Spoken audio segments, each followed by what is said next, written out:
Hey guys, in this video I will show you how to make games, R6 or R15 only in Roblox Studio. Alright, so let's begin with the video. You might want to do this if you only want one character type in your game instead of allowing both. To get started, open Roblox Studio and go to the top menu. From there, click on Avatar. This section has recently changed, so the layout may look a little different than before.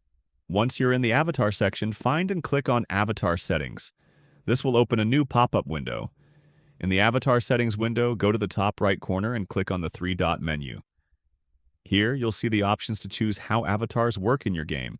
You can select R15 only, R6 only, or allow both character types.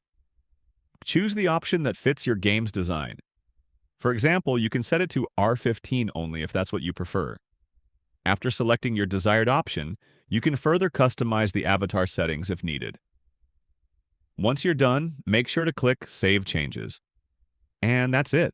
So that's basically how you can make games R6 or R15 only in Roblox Studio.